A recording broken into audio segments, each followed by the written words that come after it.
IPU BEd 2021 के exam dates आ गए हैं। ऑफिशियल नोटिस देखने के लिए आपको ipu.ac.in इस वेबसाइट पर जाना है और वेबसाइट पर आप नीचे थोड़ा सा स्क्रॉल करोगे तो यहाँ पर एडमिशन वेब पेज न्यू करके यहाँ पर होगा, इस पर आप क्लिक करो। फिर यहाँ देखोगे admission notice, register online admission open, तो आप एडमिशन नोटिस पर क्लिक करो और फिर वहां आपको ये वाला पेज खुलेगा। उसमें आप देखोगे schedule of CET common entrance test for BJMC, BEd, BCA, BBA, BCom honours. Direct भी वेबसाइट पर आप खोल सकते हैं, कुछ नहीं करना है। ipu.ac.in same procedure, same website पर आप जाओगे, एडमिशन 2021 पर क्लिक करो, यहाँ पर आप नोटिस सर्कुलर्स पर आ जाओ। यहाँ पर भी आपको यही देखने के लिए मिलेगा, schedule for CET, BJMC, BEd, BCA, BBA. Okay, तो ये है ऑफिशियल नोटिस। एक बार मैं आपके लिए रीड आउट कर देता हूँ। तो Guru Gobind Singh Indraprastha university Delhi shall conduct online computer based test CBT common entrance test CET for the purpose of admission in BJMC, BEd, BCA, BBA, BCom honors program of the university for the academic session 2021-2022 on the following dates and venues। यहाँ पर ध्यान दीजिए, कुछ candidates का सब query है कि sir मैंने और जगह का और भी फॉर्म्स मैंने डाल रखे हैं। नहीं, यहाँ पर जो नोटिस में मेंशन है ये सिर्फ इतना ही शेड्यूल अभी तक आया है इस एंट्रेंस एग्जाम से रिलेटेड। तो जो आपका आईपीयू बीएड का पेपर है आप देख पा रहे हैं 28 अगस्त को है 12:30 PM से 3 PM, और ये सब है टोटल एग्जाम सेंटर्स। जैसा कि आपको पता होगा कि जैसे मान लो आईपीयू का फॉर्म फिल करने वाले बहुत ज्यादा लोग तो नहीं होते ना ऑल ओवर इंडिया के दूसरे साइड में, तो वो आईपीयू का फॉर्म फिल नहीं करेंगे। तो जितने सिटीज में जो रिक्वायर्ड नंबर ऑफ कैंडिडेट्स होते हैं उस हिसाब से देख के एग्जाम सेंटर रखा जाता है। तो जहां जहां पर ये मेंशन है सिर्फ वहीं वहीं पर एग्जाम सेंटर है। ठीक है, अब इसमें चंडीगढ़ मेंशन नहीं है तो वहां पर एग्जाम सेंटर नहीं है। तो आपका जो भी एग्जाम सेंटर पड़ेगा वो दिल्ली एनसीआर में पड़ेगा, जयपुर, चेन्नई, गुवाहाटी, लखनऊ, मुंबई, नवी मुंबई। तो ये टोटल एग्जाम सेंटर्स है, आपका एग्जाम सेंटर यहीं पर पड़ेगा। अब हम आते हैं एडमिट कार्ड पर कि क्या एडमिट कार्ड आ गया है या फिर अभी आएगा।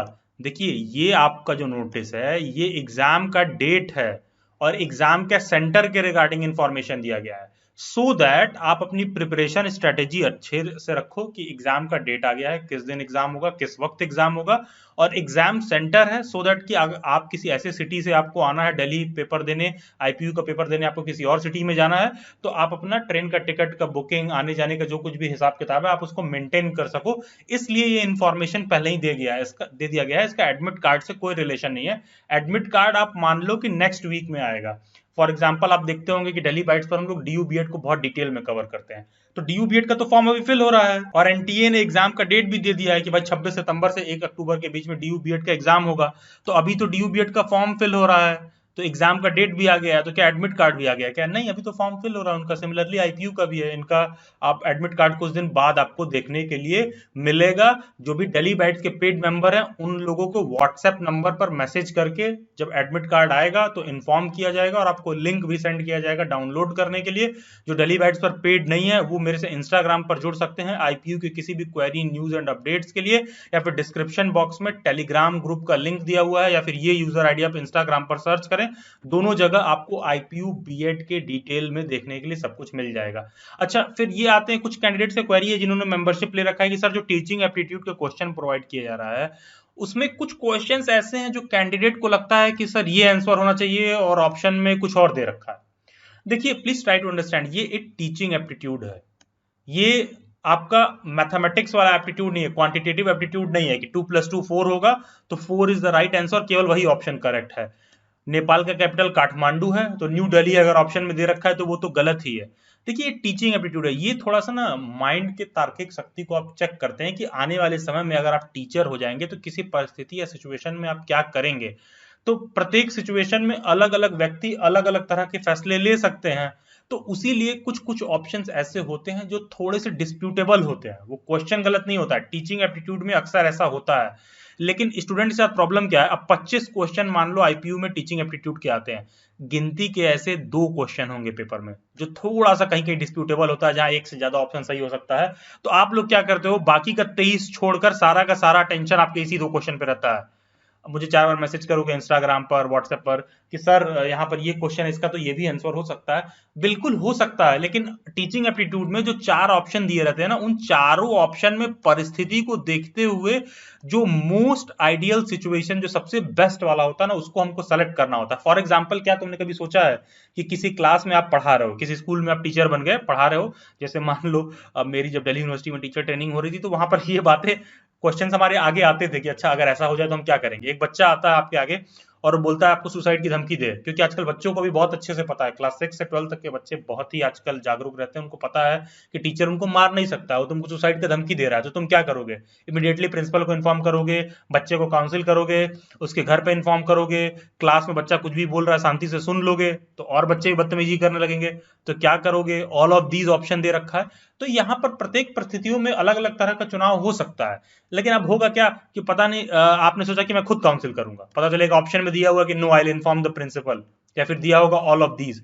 तो इस तरह की चीजें टीचिंग एप्टीट्यूड में होती हैं, इसीलिए जरूरी है ना कि टीचिंग एप्टीट्यूड को आप लोग लेकर पहले से ही प्रैक्टिस करते रहो। अच्छा, यहाँ पर ये भी है कि जैसे मान लो आप यूट्यूब वगैरह पर जाते हो टीचिंग एप्टीट्यूड को पढ़ने, नहीं देखो आईपीयू का टीचिंग एप्टीट्यूड कोई भी यूट्यूब पर नहीं पढ़ाएगा, उसका आप लोग इकोनॉमिक एस्पेक्ट समझने की कोशिश करिए, वो कोई नहीं पढ़ाएगा, क्योंकि यहाँ पर जो टीचिंग एप्टीट्यूड है उसका लेवल कम है। ऑनलाइन यूट्यूब पर जो लोग भी टीचिंग एप्टीट्यूड पढ़ा रखे हैं वो यूजीसी नेट जेआरएफ के पेपर में भी टीचिंग एप्टीट्यूड आता है, तो उसका लेवल बहुत ऊपर है, वो वाला आपको पढ़ने की जरूरत नहीं है। वो आपके बीएड के एग्जाम में आई डोंट थिंक कि उस लेवल का आपको पढ़ना चाहिए, आपका लेवल यहाँ कहीं है, वो यूजीसी नेट जेआरएफ वाले का लेवल यहाँ पर है।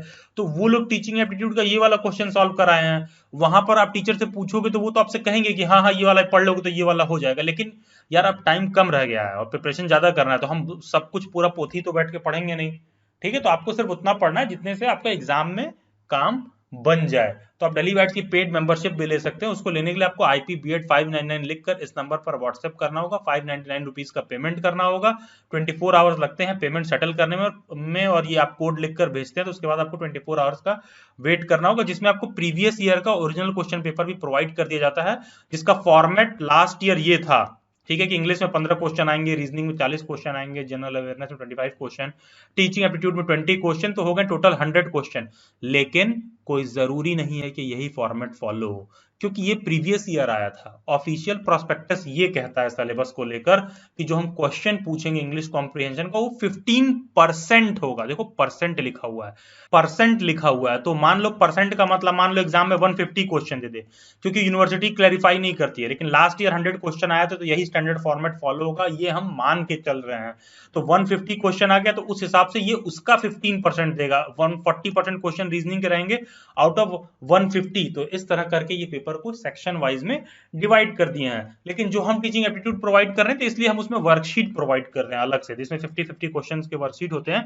आई गेस कि आप वर्कशीट भी ठीक से प्रैक्टिस कर लेते हो, तो कुछ क्वेश्चंस वर्कशीट से डायरेक्ट भी आ सकते हैं, या कुछ वैसे से सिमिलर क्वेश्चन आपको डायरेक्ट जो है देखने के लिए मिल जाएगा। और 10 मॉक टेस्ट पेपर मिल रहा है, सो दैट आप एकदम मेंटली प्रिपेयर्ड हो कि कैसा एग्जाम में आपको दिखने वाली चीजें, how are things going to be. तो आप डेली बैट्स की पेड मेंबरशिप भी ले सकते हैं, उसको लेने के लिए IPBED 599 लिखकर आपको इस नंबर पर व्हाट्सएप करना होगा। 24 to 48 आवर्स का वेट करिएगा पेमेंट सेटलमेंट के लिए। पेमेंट सेटलमेंट के बाद आपको अलग से मेरे नंबर से टेक्स्ट आएगा जहां पर आपको मॉक टेस्ट वगैरह प्रोवाइड किया जाएगा। So for membership just type IPBED 599 and WhatsApp on this given number. ध्यान रहे मॉक टेस्ट हम लोग केवल इंग्लिश में ही प्रोवाइड करते हैं और उसका कुछ ये शेड्यूल है, मेंबरशिप की ये बेनिफिट्स हैं।